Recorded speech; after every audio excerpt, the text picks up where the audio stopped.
You held a press conference the other day, and boy, it got a lot of attention, Mike. It was raw, it was blunt, it was emotional. What was your state of mind going into that? I don't know, just being honest. People blew it out of proportion, pretty much. You know, I felt I haven't drank for 4.5 years, and I took a drink, and I started drinking. I just started chugging them, wing, wing, wing, wing, and I got and it's so ironic because I started feeling really guilty, and I don't know why I feel guilty because really, pretty much, I really don't care about that situation because it's a personal situation, and I don't know. I didn't feel good. I just didn't feel good talking to these people, knowing that I took those shots the other day. What after 4.5 years of sobriety, what was it that got you to take that drink? I don't know. Too much stuff coming at me. I'm doing my auto documentary, the sports documentary I was doing with my friend Alan Freed for Fox Sports, and I did that. I was doing everything just started creeping up on me, hitting me. Boom! I started going to my old neighborhood, and I started dealing with old wounds that opened up, and it was just overwhelming. I had no idea it would be that way. What you said at the press conference, you said you'd been lying to everyone about being sober, that you were on the verge of dying because you're a vicious alcoholic. Yeah. Did you mean those words? You say people blew it out of proportion, but talk to me about that choice of words. Those are the words I use because when I start drinking and I relapse, I think of dying. You know what I mean? I'm in a real dark mood. I think of dying. And I don't know. I don't want to be around no more. Sometimes I don't want to live when I'm in that state. It's just really difficult to discuss. I don't know. I'm not experienced enough in my recovery to really pinpoint it. It's just a really dark moment in my life when I start. You said you think about dying at that time. I went back and I read some interviews you've done over the years. And you know what I found, Mike? I found references on your part to suicide dating all the way back to the late 1980s. This is something that's come up from time to time in your life. How much do you think about it? Not that much, but I do think about it every now and then. Years. It's not like I want to shoot myself today or something. It's just sometimes if I get drunk, I'm just not the same guy. If I'm drinking, I'm just not the same guy. So I just need to see my friends and see my sponsors and talk to them.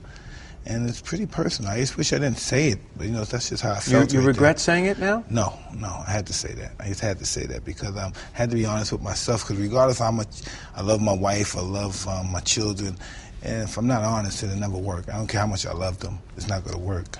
I talked to someone who's very close to you the other day, and that person told me something I found interesting. That person told me that a lot of people, when things start going badly in their lives, they get upset and nervous. And that person told me that sometimes when things are going well in your life, you get nervous. Can you identify with that? 100 times, but I don't know why, but it's that way. What is it that anyone's expecting from me? Because I'm successful, else they may have helped me become successful. What is it that I owe somebody? I always feel like it must be something in return. I don't know, why am I doing this? And I just like entertaining. I just don't understand why I have to walk this straight line, and I'm just a human being living life on life terms. And sometimes I don't do it that well. I'm good at being entertained. I could fight, entertain people. I could be on stage, but I don't live life well. That's just something I don't do well. Do you think you, in some ways, sabotage yourself when things start going well on purpose? That can happen too. Yeah, that's capable of happening, but I don't want to do that. That's not what I want to do. That's why I'm conscious and I'm always honest with myself. Even if it's jeopardizing my family or my life. If anybody, my wife may say, hey, I don't like that, or this is just what I have to do. I want help. You know what I mean? This is what I want to do. It's not going to be easy because it didn't happen overnight. One of the moments of the press conference that struck me, and I watched it a couple of times, you pointed at your head and you said it's dangerous to hang out in this neighborhood. Alone, yes. Up here, right? Alone, yeah. It wants to kill everything. It wants to kill me. And all I could think of is what a tough way to go through life on a daily basis, kind of fearing what's going on in your own head. Well, I'm so happy you don't have to go through that. But, yeah, it is kind of strange and scary. How long has that been going on? I was born that way. And so it's something you've struggled with your whole life? My whole entire life, yes. Well, you know, this is so interesting. You know, when I was fighting, I was absolutely crazy. I wasn't getting high or drinking. It's hard for me to live normal. Straight is hard. Living straight life is hard. You know, smoking a joint and having a drink, whoo, thank God, I'm cool. But that's not the life I want to live. I don't want to live that life. Eventually it's going to get ugly. And I'm going to be ugly. And I don't want to live that life no more. I've lived that life most of my entire life. And I don't want to live that life anymore, Matt. And God willing, I won't have to. I won't have to use anymore. I won't have to take another drink. You know, but it's just tough being sober. I've been sober 12 days now. It's tough. I'm mean and irritable. You had the press conference. It had been 6 days, and you said, this is heavy stuff here. I haven't had a drink in 6 days, and I looked at your face as you were saying it, and it looked like it was a real challenge for you to get through those 6 days. Yeah, it's a real challenge because I don't like, I don't know if I like this sober guy. You know, I really don't know if I like this guy. This guy's irritable. This guy is, oh man, he doesn't have much patience. There's a guy that just been smoking a joint and had a drink. He's not as inclined to show compassion as the guy that just smoked a blunt and had a drink. So when it comes right down to it, when you were fighting, I was that clean and sober guy was exactly the guy you needed to be because you were irritable and angry. Isn't that crazy? Yeah. And there was rage in you. It's a miserable, it's a bad guy, man. It's a real bad guy. I don't know why. Maybe I got that from my mother. My mother's that way. My mother's real tough. I have a real aggressive mother. You said at this stage of your life, Mike, you want to make amends. It sounds like you want to reach out to some people that maybe you feel you've wronged over the years. I know that was maybe the case with Teddy Atlas. You wanted to just settle something and just kind of get past it. What brought that on? What kind of triggered that in you? Hey, I believe all this is bigger. This is all bigger than this. Young guys are making it out to be bigger than what it is. It's just something I had to do personally. It's not doing it for Teddy. This is not to make Teddy happy. It's to make me happy and clean my soul. Well, that's what I mean. Let's keep Teddy out of it for a second. What is it about you at this stage in your life where you stopped and thought, I gotta say sorry to some people? Well, I have to say sorry to myself. It's not the people. You know, it's not the people. I'm saying sorry, and I'm not doing this interview to try to help an alcoholic, help some drug addict. I'm doing this to help me. This is my own self-centered little move here. I need to be helped. You know, I mean, I'm working on caring about other people, but I need help. I need real help real bad because I won't survive if I don't get help. And I'm so happy I have a great support system. And I just want people to understand me, that cares about my family, my wife, my children, and people that's in my nucleus. They need to understand who I am. They don't get me because I never actually get a chance to show myself. Because, you know, I don't know. If I do that, I don't know. I don't want to be too aggressive. I just really try to stay away from that old Mike Tyson image because that's who I am, really. Because only reason I get in trouble is when I'm sober. I don't really get in trouble when I'm smashed or anything. You know, when I got arrested with the cocaine thing, it wasn't because I did something wrong. It's because I almost hit the cop car. But, you know, I wasn't aggressive and bothering anybody or anything. It sounds like what you're saying to me, Mike, is it's almost easy for you to speak from the heart to someone like me who you don't know that well than it is to speak from the heart when you're talking about those people who are closest to you. No, I could talk to anybody about how I feel about myself. That's my only strength that I possess, to be honest with me.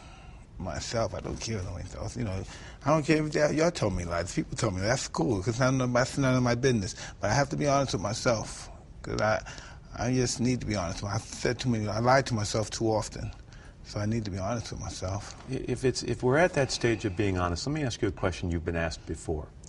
And I listened to you say you wanted to make amends to people. And I've heard you take responsibility over the years for a lot of bad behavior, for drinking, for drugs, for some relationships with women that you, I think, even described as abusive. I've never heard you talk and say you want to take responsibility or even apologize for what happened with Desiree Washington. Well, and I'm curious if you're at that stage in your life now. Well, I don't really think I have to make amends to that because I've done nothing. I really didn't do anything to her. I didn't rape her. I didn't beat her. I didn't do anything to her. And I'm not going to make amends. I made amends to myself, but to her, no. That was premeditated on her part. So does that period in your life haunt you? Not as much as it used to. Explain that to me. It just doesn't. It really doesn't. It just doesn't no more. I'm at peace with myself, pretty much. I don't want anything pretty much out of life. I'm pretty much content now. I'm never going to be wealthy again. That's just not going to happen. There's a lot of hard work doing that stuff. I don't have that in me anymore. I'm cool with who I am now, pretty much. You say you're never going to be wealthy again. I read by someone's estimate, that in the course of your boxing career, you made and lost about $300 million. Do you ever wish you'd hung on to that money? I didn't, though. I didn't. Nothing you can do about it? No, not at all. Out of my control, pretty much. There are certain times, Mike, where you get emotional. I watch when you talk about your kids. I watch when you talk about Kiki, your wife. I've watched you over the years talk about Customato. Where does that emotional side of you come from? You say you get your toughness from your mom. Where do you get the emotional side? I don't know. I have no idea. It's just who I am. It's who I am. And I hope no one gets under the influence that means that I'm some kind of wussy guy, because it's just who I am as a person. It's just really who I am. Do you worry about if you share your emotions that people think you're soft? No, they're gonna have a pretty big awakening if they believe that. You know, you mentioned in that conference that you were sober for 6 days. You now say it's been 12. I know you go to AA meetings. I've read sometimes you go to more than one a day. What's it like to be Mike Tyson in an AA meeting? I'm nobody in there. I'm just Mike Tyson. You may see some smucks come in, but that's really pretty much insignificant to me. I'm not a friendly guy there. I'm not there to make friends. Do you gain strength from hearing other people's stories in those meetings? Hey, I don't know. I don't talk much about AA meetings. I'm really not allowed to talk much about it because it's really, AA has nothing to do with our conversation. It's just with me and the people there. And that's just what I do. That's my serenity. You've talked about your support system, and you've got a really strong partner in Kiki.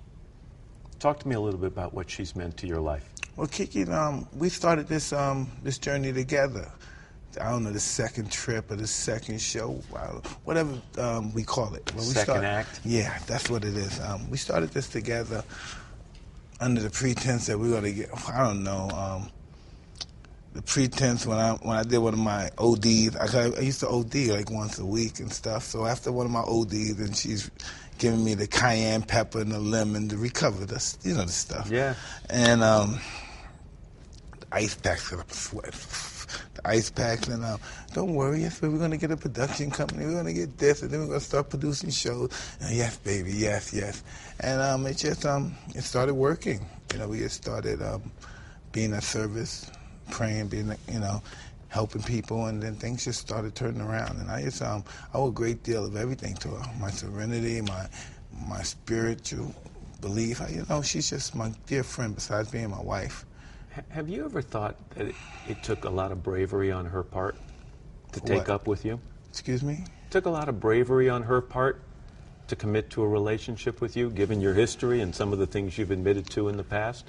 Hey, I've known her for a long time. I don't know if she believes all the stuff that people said about me. And anything I did, she knows already. She knows everything about me, pretty much. It's not anything that I've done that she doesn't know. She's known everybody I slept with, pretty much. So I'm not embarrassed to do anything around her. I'm thinking, Mike, that there are people, especially younger people, watching this interview right now. And believe it or not, they don't know you as Mike Tyson, the boxer, or the fighter. Yeah, that's pretty interesting, huh? They know you as the guy from The Hangover movie and TV shows and things like that. Are you surprised at the success you've managed to find in your, I don't even know if it's your second act, it might be your third act by now?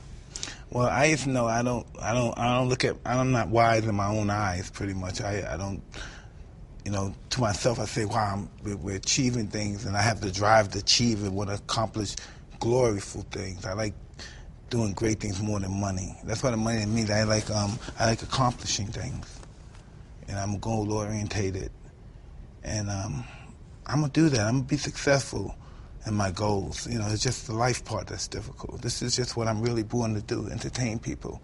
It must have come from slavery. When my family was slaves, we must have had the banjo on the porch or something. But that's just what I want to do.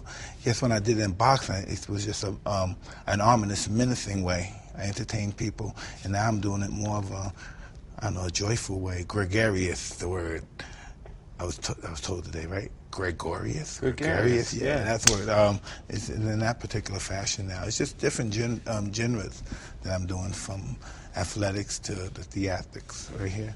I like doing the stage. That's just what I love doing, being on stage, more than even movies. That's just what I really, truly want to be, a stage performer. I was reading an interview with you this morning on the way out here, and you were talking about being a dad. And you were admitting that there were times as a father you weren't the best father.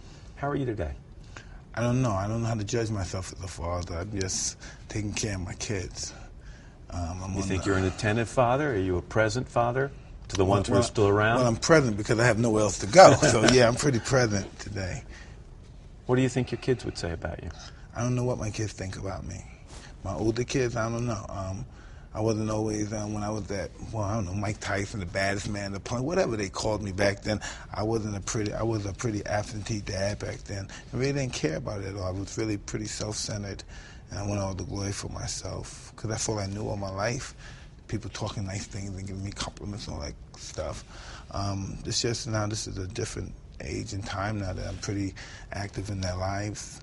I don't know if my older kids really want me to be that close, but I'm just happy that we're friends now and we respect each other. I still have a long way to go, of course. I'd be lying to myself if I said I didn't, but we're still working on it. It's not over yet. I didn't give up, and they didn't give up on me. They've grown up in a very different world with a much different experience than you grew up. Pretty much, yeah. Can you identify with the world they're living in? Not at all. Do you think they can have any idea of the world you inhabited no. as a kid? No, they don't even want to even imagine that. Because it's all sex, drugs, alcohol, violence, more violence, sex, drugs, chaos, alcohol, violence, more violence, more violence, more violence. No, they have no idea what that's at. They have no idea what it's like not to feel safe at home. They don't know those experiences in life. Thank God. I mean, it's nice that they don't have to know that. I'm really happy that they don't. They have other challenges they have to deal with in society and life, in the class war that we're dealing with now. Do they feel that? Do you think do they feel that on a daily basis? No, that class war? But they will shortly.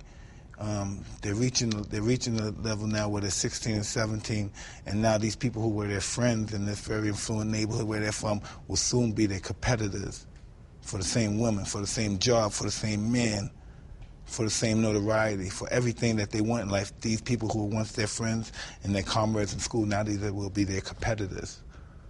You make it sound a little cutthroat. Well, you tell me about your job. Is it cutthroat? Yeah, but I hope my kids don't go through it. Well, listen, this has to happen. You know what I mean? People will write their own history, but they're not going to write it in the way they want it. They're going to write it in the circumstances that it is today. You know what I mean? They're going to have to deal with all the problems from the past that have been transmitted to us, that have been inherited to us, and that's been given to us. And all the, the weight and all the trouble from the past is going to always be on the present people's like the nightmare of yesterday. And that's all we're dealing with now. Everything we're dealing with now has been transmitted through the past. And that's what we're going to have to deal with. And we have to write our own history. Speaking of history, you said one time that one of the things you learned is that to succeed greatly, you have to be willing to fail greatly. Oh, 100%. No one failed more than I did. I deserved all the credit I received. Nobody's seen more than I've seen. None of these fighters, none of these athletes. I'm the king of the barbarians. There's no one that could surpass me in the pain I've endured. That brings up, obviously, Tough memories for you, that pain. Yeah, that's probably so. But I can deal with it. I can handle it. Seems like it's a good deal in the past? Nah, it's never in the past. You ever think we'll get to sit and do an interview, Mike, where you'll look at me and you'll say, I feel really great about everything? I feel really great now, you know. Can you get to that point where you can just relax and let it go?